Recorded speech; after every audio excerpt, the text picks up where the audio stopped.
What's up, everybody? Hey, Tom Laird here, host of the Advice from a Call Center Geek podcast and founder of Expedia. For exceptional contact center outsourcing, trust Expedia. We're fully AI-driven, as all of you know, and can handle voice, email, chat, and all of your digital channels. Our 600-seat USA contact center is expert in healthcare, financial services, insurance, tech support, retail, and more. Experts on the NICE CX1 platform, we ensure seamless customer experiences. DM me or visit expediausa.com for more. This is Advice from a Call Center Geek, a weekly podcast with a focus on all things call center. We'll cover it all from call center operations, hiring, culture, technology, and education. We're here to give you actionable items to improve the quality of yours and your customers' experience. This is an evolving industry with creative minds and ambitious people like this guy. Not only is his passion call center operations, but he's our host. He's the CEO of Expedia Interaction Marketing Group and the call center geek himself, Tom Laird.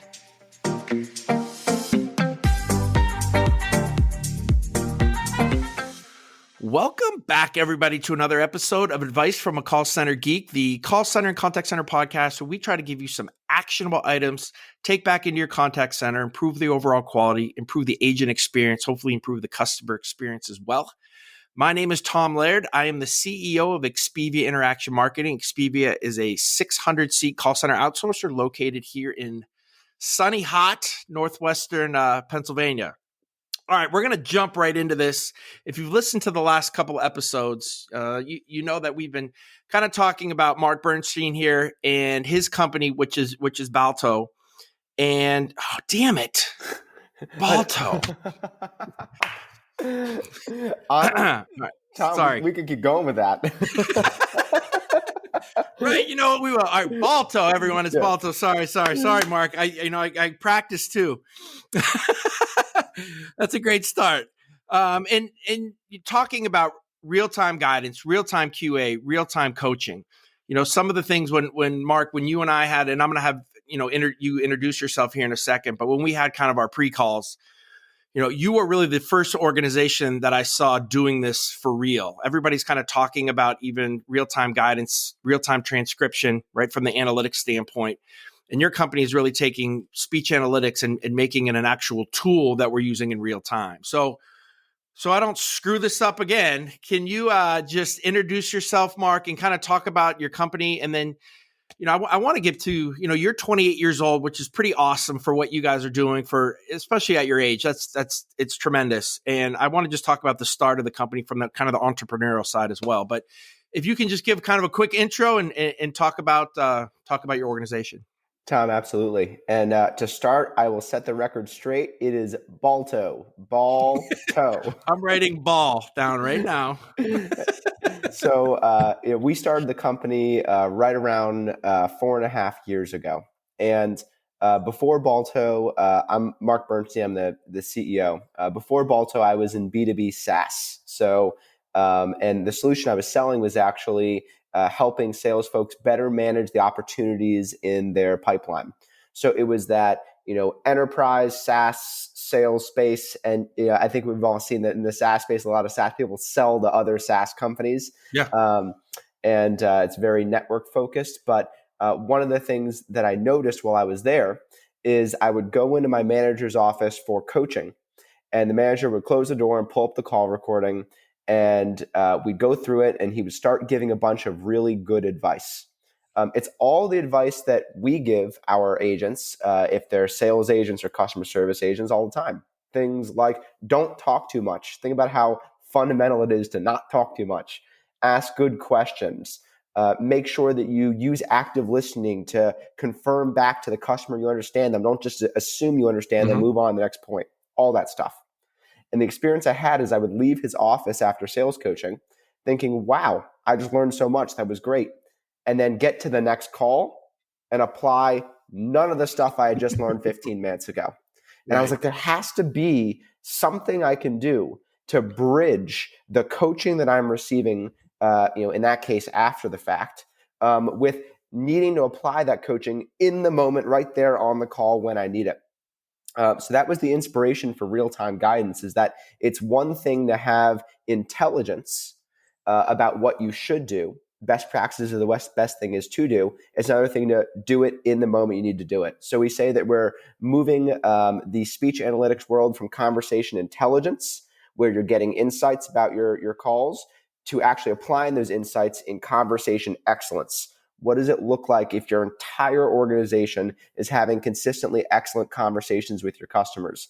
And the contact center world now is getting more and more excited about that prospect of investing in your customer conversations than ever. No, I think that's a really good kind of lead into everything here.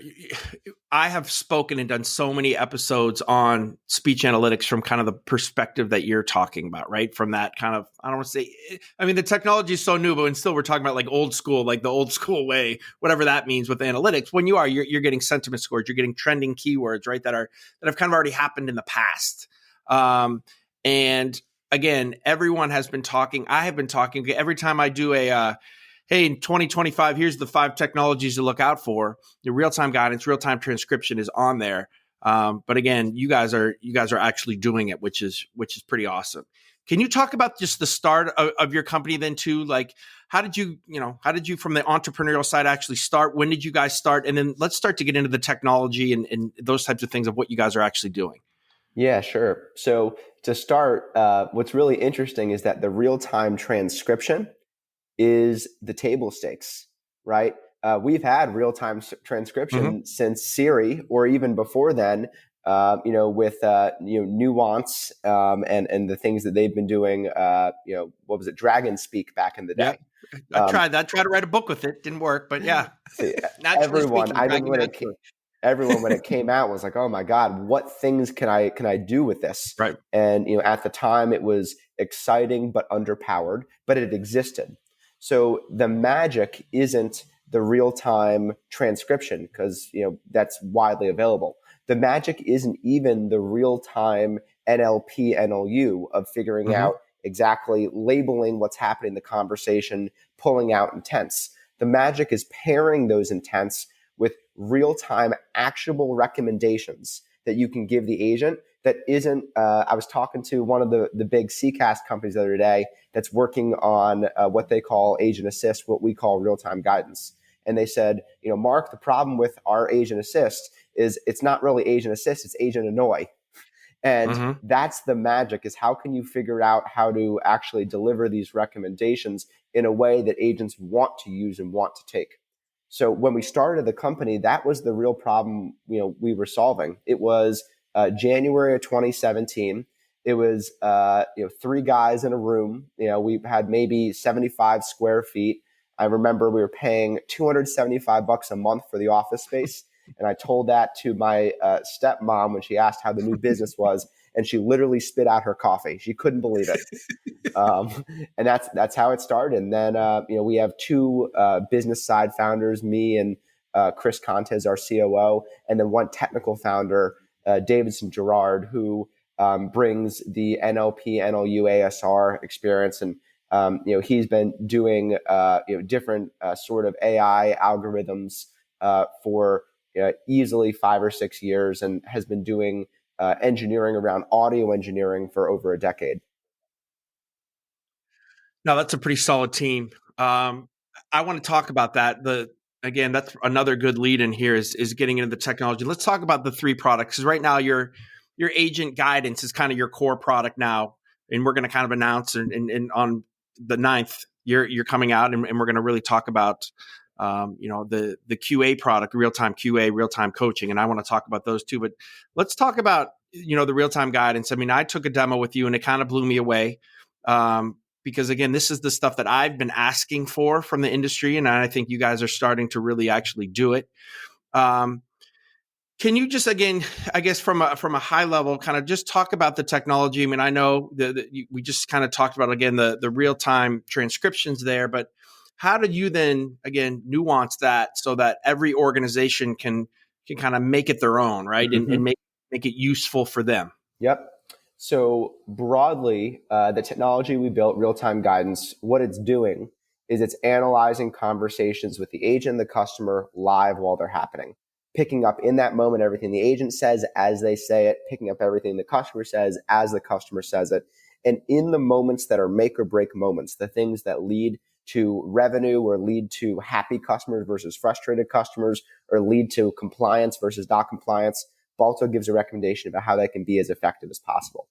So the different pieces there, you have real-time speech to text. And in order for it to be a very low memory application, we actually do that in the cloud. So, we have, a desktop app, which allows us to do some really cool stuff with audio routing and audio processing and have a under 100 millisecond latency for capturing the audio stream, which is very tricky as is. So we shoot the audio stream up to the cloud. We do real-time speech to text. And then on that text, we do real-time NLP, where we're essentially classifying different events in that stream of text as the events are happening. So a couple different methods of classification we have. One of them we call phrase matching, which is simply looking for similarity in whatever text you are writing that you're looking for. So maybe it's someone saying, hey, my name is Mark. How can I help you today? Right? And you write that out in your playbook and you recommend that to the agent, and phrase match will say, look for that being said or anything kind of similar to that. Hey, my name is Mark. What can I do for you today? Hey, my name is Mark. How can I help? Right? Hey, my name is Mark. How may I help you? All of those sort of variants. And basically looking at that similarity we call phrase match. And then the second big, powerful way that we're able to provide essentially classification across industries is what we call our AI library. And that is over 100 trained topics that we've trained internally across millions of phone calls, over 70 million phone calls. And those are the topics that are broadly applicable across customers, across verticals. It just so happens that frustrated customers sound frustrated no matter what vertical they're frustrated about. Shocking. So, frustrated customer, easy one to pick up, across verticals. Someone saying that you're too expensive, easy one to pick up across verticals. Someone having an ethics complaint saying that, you guys aren't doing business ethically, or there's going to be a Better Business Bureau problem, easy to pick up. So that allows us to essentially create this drag and drop builder, very simple, where you don't need to be an IT person. You don't need to know how to code. You don't need to know syntax. You just can click a button and say, pick up someone asking about budget, and boom, Balto will pick up thousands of different variants of people, talking about that topic. So you got the speech to text, you got the NLP, and then the NLP has those two different types of classification. And then it will show the agent a recommendation on their desktop, on their computer screen right there in real time. Of where to go next with the call, what question to ask, what statement to make to the customer to kind of move that down the path. Yeah. And Tom, what's so interesting is you said, what question to ask, what statement to make. And part of our philosophy is we don't suggest one answer, because that's how you start getting your agents sounding like robots. If in response to the customer, they have a predetermined paragraph that they read out. We'll give them options and we'll say, hey, in this scenario, here's a few different questions you could try. Here's a few different statements you could use. And of course, the only exception to that is something that's regulatory, where you must say that exact statement. But in general, our philosophy is give the agents autonomy to do what they're best at. And that's how you have a good agent experience, by the way. You're not going to make agents happy and excited to use this technology if it becomes the big brother technology. You need to give them options. And, Tom, to your point that you brought up in the beginning of the call, that's one of the things that when you are doing real-time guidance for real, you get into that nuance when you're not just, demoing it because it's in beta and you're going to release it in a couple of years, but you're really doing it with a broad customer base. That's something that immediately stands out to you that says, we need to give these agents autonomy to make decisions in the call. It's not a scripting tool. We call Balto the anti-script, because you're giving guidance. You're not giving specific recommendations. Mark, what about sentiment? When does that come in? Is that something that is still down the road that is very difficult to do? I mean, we know we can kind of see specific word choices and what people are saying. Is there a way to start to kind of sense the tone of the customer as well, to kind of really kind of, I guess, kind of show what their intent is with their question? Is that something that the technology is not there yet? Is it there yet? Like, where does that come into play? Yeah. It's really funny that most of the time when people think about sentiment analysis, they think about tone, right? And I often compare it to Peanuts, where the parents used to always sound like boop, boop, boop, boop, boop, boop, Right, right? right. And the question then is, what's the most important thing for the AI to pick up on in order to understand truly the sentiment of that individual? Is it those vocal variations? And a lot of people think it is. And there's some great companies out there that have invested a lot in tone analysis, in the intonation. But our philosophy right now, and we would love to build out tone once we can, as we continue to advance our platform, we will. But our philosophy right now is that in most scenarios, the tone follows the words. And of course, the exceptions is like humor, sarcasm, and things like that. But very rarely does someone say, "I'm so frustrated with you." Like usually they go together. Right. So the sentiment analysis, we have pretty robust sentiment analysis, picking up things like empathy, picking up things like active listening, picking up things like frustration and interest, and even laughter. So we're able to pick up all those sort of things, and we do it through our transcription model rather than through tonal analysis. Gotcha. No, that makes total sense.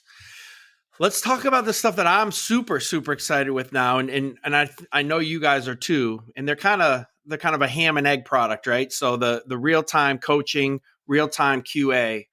I don't even want to describe it because I'm sure you can describe it way better than me. As we've had a bunch of calls on it. So why don't you talk about that a little bit? Because that's another product that I think is something that people are talking about, but you guys again are actually doing.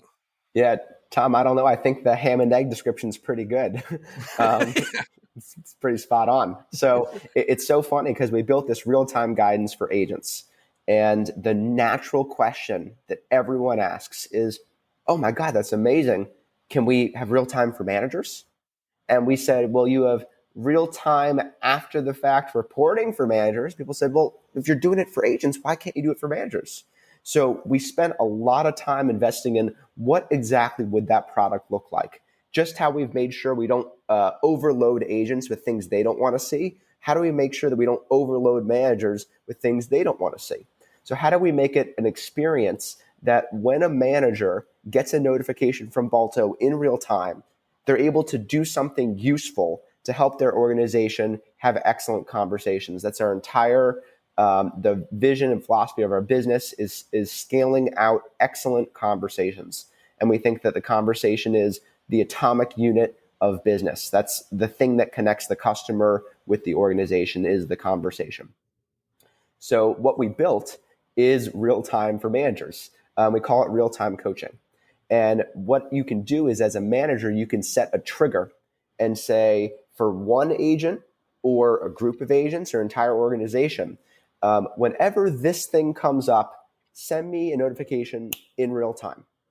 And now when the notification comes up, I want to be able to click it and listen to the call right there in the moment, live listen. And if you're having this real-time transcription, I should be able to go back in time and see how we got here and look at the real-time transcript. So we provided those things where you can set a trigger, get a notification, live listen right there in the moment, and even go back and read the real-time transcript. And then you're able to close the loop by chatting the agent through the application. Just how they're receiving recommendations from Balto, now there's a new type of recommendation they can receive from the manager coaching them in real time.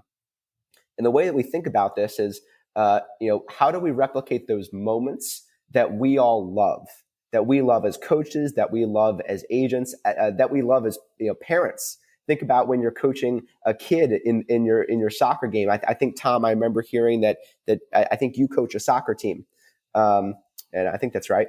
And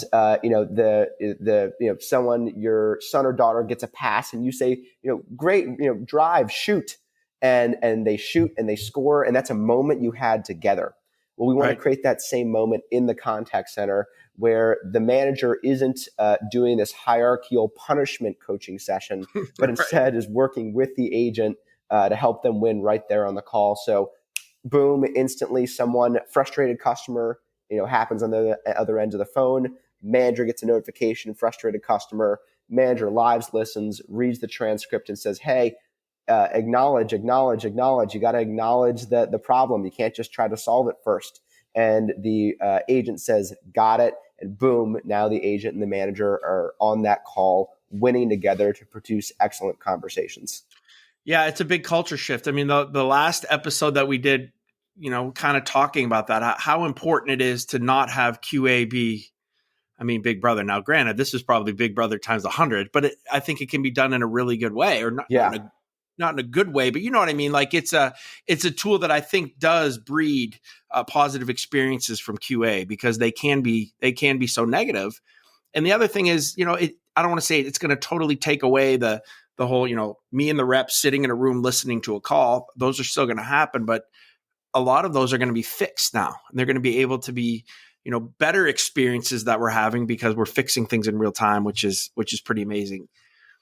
With that, again, I guess this would be more the egg part of it, right? Is the real time QA. So the point where I know scorecards can be set up extremely quickly.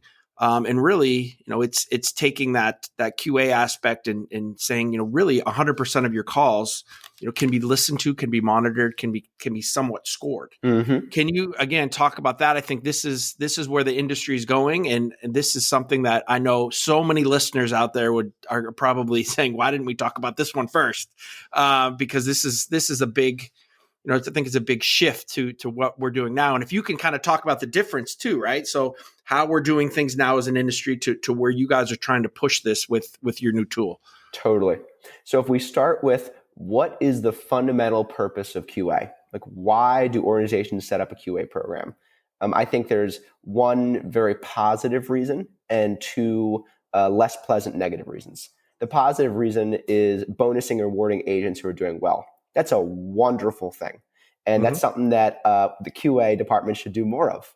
The negative reasons, of course, are finding good agents who made a bad call, or finding bad agents or agents who aren't quite a fit making a bad call. And of course, for that second group, bad agents who made a bad call, the reason that you're scoring is to try to identify trends and patterns that the agent is habitually underperforming, so you're able to move them out of the organization. It really is it's a positive turnover play, but that's a painful mechanism to have in your business of having a department that is trying to turn over a part of the organization. And then on the other side, good agents that are making a bad call, that is something where you're essentially calling out your top people for some painful mistakes that we all make. So then we want to ask, how do we help the good agents not have bad calls? And we think real-time coaching is a great way to do that. And then how do we help all agents get scored and bonused and earn as much as they possibly can to bring home better paychecks for themselves and their families?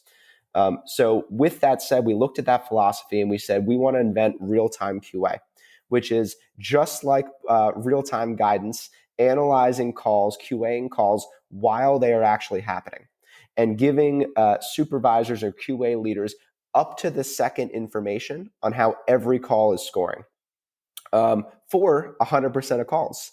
We've tossed around the stat for a while now in the contact center space that, on average, organizations are QAing maybe 2% of calls, typically two calls per month on the low end, 8 calls per month on the high end, in general. And does that mean that 98% of your calls you're not listening to and you're just hoping nothing bad happened on those calls? It's time to make sure that 100% of calls are scored, that you have visibility on 100% of calls.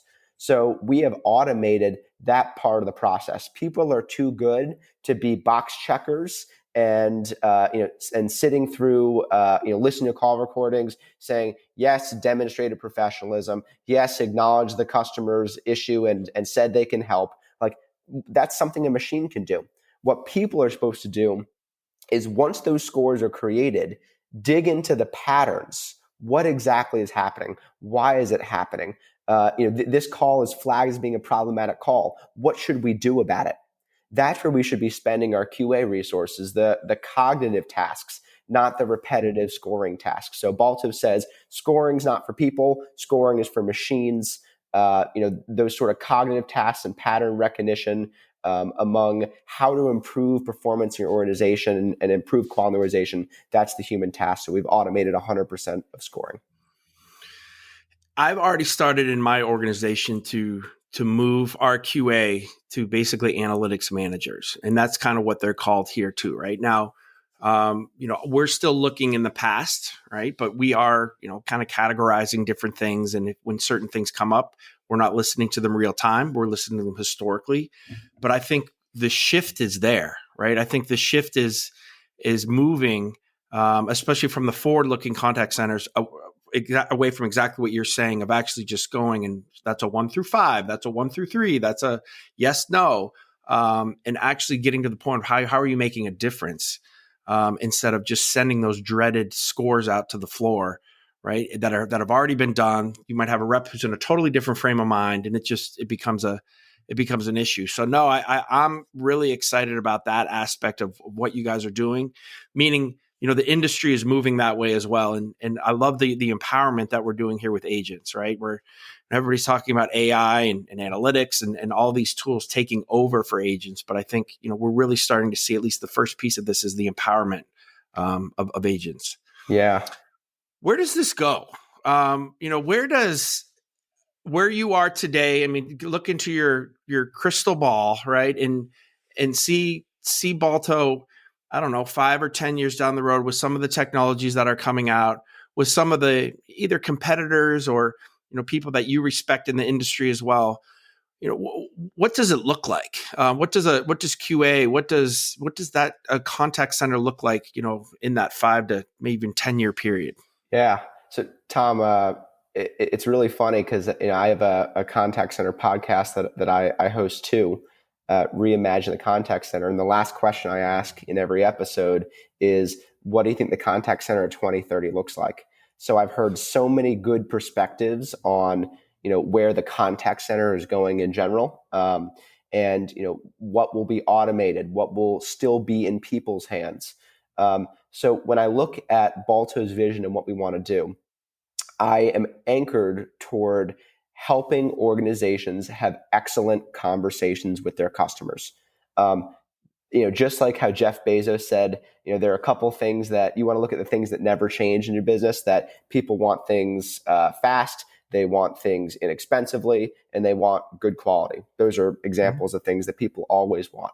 I think that organizations wanting to have good conversations with their customers is an always thing.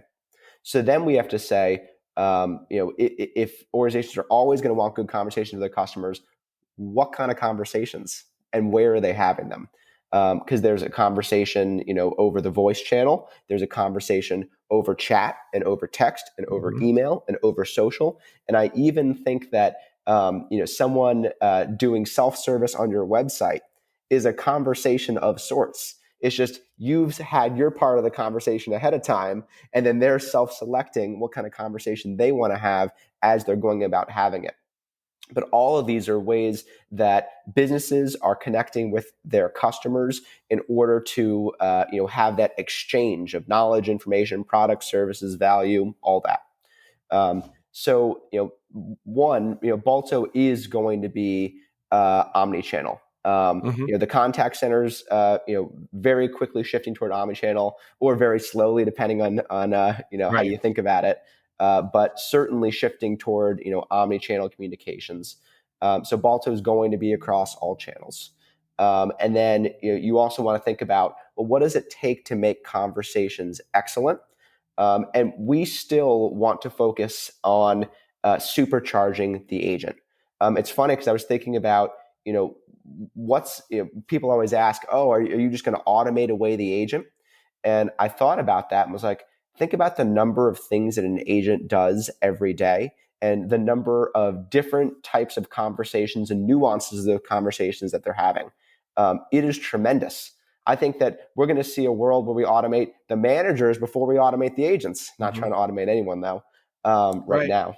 But I think that the safety of the agent role, I think, is there. And really, it's just going to change of what channels are people interacting on, and what volumes are agents experiencing for in-person service versus self-service. But we'll be across all channels, and we'll be focused on having excellent conversations by using data to figure out what is making customers delighted and what is not, and what message is resonating with your customers and what is not. Let me ask you this as kind of, and I probably should have asked this before, and probably had, because that was such a good answer to have that have been the last answer. But I'm a BPO. There's a lot of listeners that are BPOs as well, and we are definitely a nuanced type of contact center because we have different clients that have different needs, anywhere from tech support to finance to retail to healthcare. How does your product? I mean, could it easily come into my contact center across different channels, different verticals, or is this kind of a internal contact center where we're taking certain type of calls? Can you just kind of talk to those two groups? Yeah, we love BPO clients. Okay. And broadly, what do you need as a BPO? You need to launch new campaigns quickly. You need to revise your campaigns as new information comes about quickly. And you need to provide really good insights back to your clients. So you're not just an order taker who is taking phone calls and that's that, but you're able to elevate your status with your clients as a partner, somebody that they trust, and you can't elevate your status without providing them things that they do not know about their business and could not know, except for the fact that you're able to get that knowledge for them. So all of those things are things that Balto is particularly adept at. And you want to ramp up agents quickly and revise campaigns as you go and provide insights to your clients in a somewhat uniform way. Like, you obviously want to have white glove service to an extent, make sure you're personalizing campaigns for your clients, but you don't want to completely rethink how agents should interact with customers every single time you bring on a new client. You need to have a methodology. You need to have an approach that's consistent and scalable. Otherwise, think about how inefficient it would be to launch new campaigns if you didn't have a way that your organization communicated with customers in general. And that's one of the things that BPOs or that your clients are buying when they buy you, is they buy how you teach your agents to communicate with customers, and they trust that. So, can you bake in a methodology that will go across all campaigns with the ability to ramp up agents quickly and iterate as the campaigns go on and provide insights back to your clients? With Balto, the answer is 100% yes to all those questions. I could actually, really see this lessening training times too, right? So, not that they're not going to have to be fully trained, but if they forget something, or if there's something that's just not there, there's kind of your buddy behind you that's coming on to kind of help you kind of make a decision, or at least be like, oh yeah, that's what I got to do next. Yeah, and we see crazy stats around reducing training times, or rather, not necessarily reducing training time, because we want folks to get their full training, but specifically ramp up time to full proficiency, right. To get out of the full nesting proficiency period. Exactly. Right. Well, hey, I know you guys, today that we're launching this on the 9th, have a website set up for this launch. And I don't know if you know I will have, if any of the listeners are watching this on video, we'll have the link will be here, right below Mark. But Mark, do you have the website for the release that you'd like to announce? Definitely. So our website is balto.ai. That's the company. And this website announcement, or this release announcement, will be at woof, WOOF, woof.balto.ai/boom. Woof.balto.ai/boom. So we're leaving a little bit of mystery there.